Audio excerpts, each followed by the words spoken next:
প্ৰথম কথা তুমি আকৌ বেক কৰিছা বেক কেতিয়াও কৰিব নালাগে তোমাক হেতুৰ বাবেতো তোমাৰ মা দেউতাই জন্ম দিয়া নাই যে তুমি কাৰোবাক ইমান কাকুতি মিনতি কৰিছা যে মোৰ জীৱনলৈ ঘূৰি আহা ৰাইট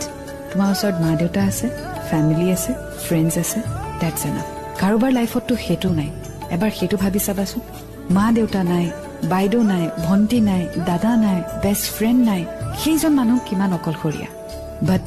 আই হোপ তুমি তেনেকুৱা নহয় বা যিসকলে ৰেড এফএম লাভ ষ্টৰী শুনি আছে এটলিষ্ট আপোনাৰ জীৱনত এনেকুৱাতো কোনোবা এজন ব্যক্তি আছে যাক লৈ you can be proud of you know that that person will be there forever so' don't beg anybody you have to move on in life আৰু যিটো কলা যে ফটো ৰাখিছা ডিলিট কৰি দিয়া কাৰণ তুমি যেতিয়াই মুভ অন কৰিম বুলি ভাবিবা পুৰণি ফটো এখন থাকিলে তুমি কেতিয়াও আগুৱাব নোৱাৰা কষ্ট হ'ব no doubt but with time change হৈ যাব চ' প্ৰথম কথাটো হ'ল তুমি যি বস্তু ৰাখিছা সেই আটাইবোৰ বস্তু নিজৰ জীৱনৰ পৰা আঁতৰাই দিয়া সেয়া লাগিলে মেছেজ হওক নম্বৰ হওক ফটোজ হওক চব ডিলিট কৰি দিয়া তেতিয়াহে তুমি মুভ অন কৰিব পাৰিবা আৰু ডিলিট কৰি এইটোৱে ডিচাইড কৰিবা যে আজিৰে পৰা